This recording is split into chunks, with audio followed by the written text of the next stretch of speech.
大家好，我是七七。今天我们一起来做一个超火的小点心，就是烤牛奶。基本上家里有牛奶、鸡蛋和淀粉就能做，超级的简单、快速又方便，而且完全不需要任何的技巧，也不用打发，就能解锁这个超级浓郁顺滑，有点像布丁的小点心。那我们就开始吧。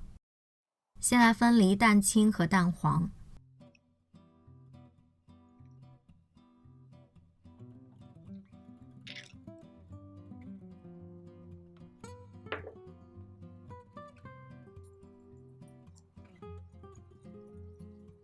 蛋黄打散之后，就加入这个无添加又非常简单的自制炼乳，链接我也会给大家链在下面。接着倒入牛奶，搅匀，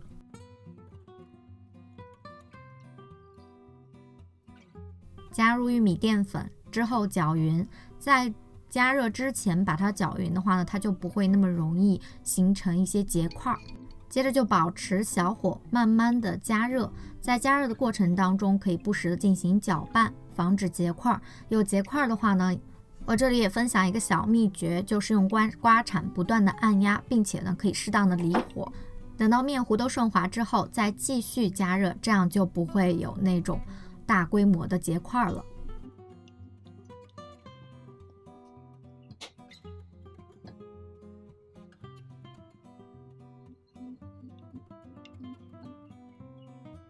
搅至这种有一点浓稠的酸奶状就可以了。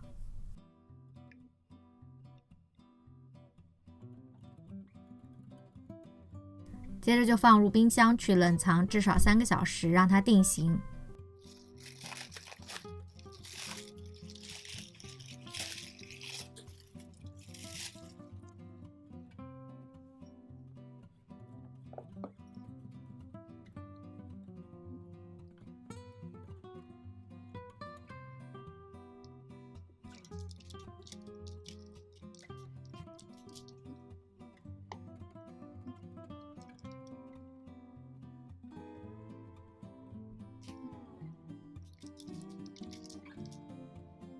每一个奶块的表面都均匀地刷上一层蛋黄液。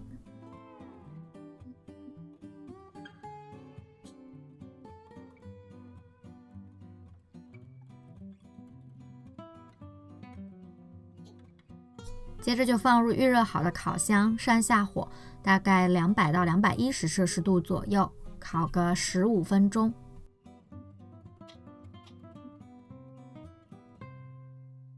这个简单快速而且不需要任何技巧的零难度小甜点就做好啦，非常的浓郁顺滑，奶香味儿也十足。如果有比它还简单又好吃的小甜点，大家也可以在弹幕或评论中给我安利哦。那我们就下期见吧，拜拜。